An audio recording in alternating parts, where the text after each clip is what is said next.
IAS जैसा कि आपको पता है यूपीएससी द्वारा कंडक्ट कराया जाता है और ये कहीं ना कहीं वर्ल्ड का टफेस्ट एग्जाम होता है, क्योंकि इसमें आपको आपकी पर्सनालिटी की चीजें, सारी चीजों से आपको निकलना होता है, आपको तपाया जाता है। इसका एग्जाम पैटर्न इस तरह से होता है कि आपको औरों से बेहतर होना होगा, औरों से डिफरेंट होना होगा, तब जाकर के आप एक सिविल सर्वेंट बन पाते हैं। लेकिन इस बात का निर्णय आप अपनी 10वीं के बाद करते हैं, जब आप एक स्ट्रीम का चुनाव करते हैं। जैसा कि आप देखते हो कि बहुत सारे बच्चे यूपीएससी को लेकर बहुत ज्यादा सीरियस होते हैं, तो वो आर्ट्स स्ट्रीम को चूज करते हैं, और बहुत सारे ऐसे बच्चे होते हैं जो यूपीएससी के अलावा बैकअप प्लान लेकर के चलते हैं। कहने का मतलब वह केवल आईएएस को तो टारगेट करते ही हैं, साथ ही साथ वो ये भी जानते हैं कि मान लीजिए अगर मेरा सिलेक्शन नहीं होता है तो मैं साइंस साइड लेकर के सेफ रहूंगा। अब जानते हैं कि यूपीएससी एग्जामिनेशन का पैटर्न क्या है। देखिए दोस्तों, यूपीएससी में आपसे ये नहीं कहा जाता कि आप बीटेक करिए, आप एमबीबीएस रहिए, ऐसा कुछ भी यूपीएससी में रिक्वायरमेंट नहीं है। यूपीएससी में सिर्फ कहा जाता है कि bachelor degree in any stream, आपके पास सिर्फ बैचलर डिग्री स्ट्रीम होनी चाहिए, चाहे वो एमबीबीएस हो, चाहे वो बीटेक हो, आप कोई भी डिग्री लिए हो, पर बैचलर डिग्री होनी चाहिए, क्योंकि वो सारी डिग्री ही बैचलर डिग्री में ही आती हैं। तो अगर आपका केवल एक ही एम है कि आपको यूपीएससी एग्जाम ही देना है, तो मैं कहूंगा आप आर्ट्स स्ट्रीम का चुनाव करें।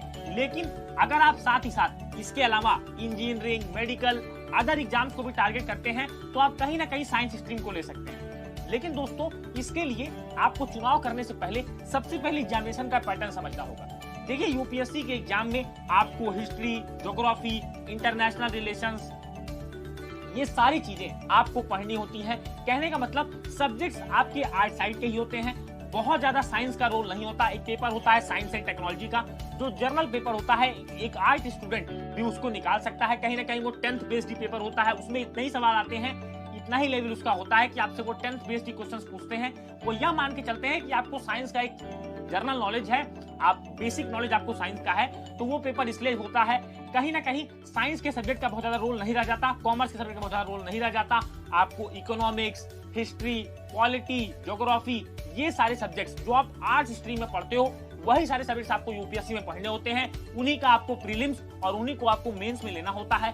एक ऑप्शनल सब्जेक्ट होता है, वो आप अपने अकॉर्डिंग चूज कर सकते हैं। अगर आप आर्ट साइड से हैं तो आप अपने सब्जेक्ट्स में से चूज कर सकते हैं, आप मेडिकल से हैं तो आप मेडिकल में से कोई सब्जेक्ट ले सकते हैं। और कहीं ना कहीं आप देखोगे जो बच्चे सीरियस होते हैं यूपीएससी एग्जाम को लेकर के, जो अच्छी तैयारी करना चाहते हैं, वो कहीं ना कहीं आर्ट्स स्ट्रीम का चुनाव करते हैं। इसके लिए सबसे पहले आपको अपने सिलेबस को देखना होगा, क्या आपका सिलेबस है, कौन कौन से सब्जेक्ट्स आपसे डिमांड कर रहे हैं, क्या क्या चीजें आपको पढ़नी है।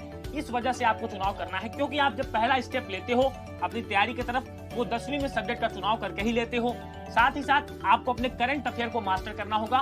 तो अगर आप सिविल सर्विस को टारगेट कर रहे हैं तो कहीं ना कहीं करंट अफेयर पढ़ने की आदत डाल लें, क्योंकि आप करंट चीजों से अपडेट रहेंगे तो उससे आपका अपने आप नॉलेज बढ़ेगा। आप 10th क्लास करिए, 12th क्लास करिए, एक कहीं ना कहीं एक बैचलर डिग्री लीजिए। इसके बाद अपनी तैयारी में आप इतनी अच्छी तैयारी करें कि आप बैचलर डिग्री करने के बाद ही इस पेपर में अपीयर हो जाएं। तो दोस्तों, मुझे उम्मीद है कि ये सवाल कहीं ना कहीं आपका डाउट क्लियर हुआ होगा कि आपको किस स्ट्रीम का चुनाव करना चाहिए।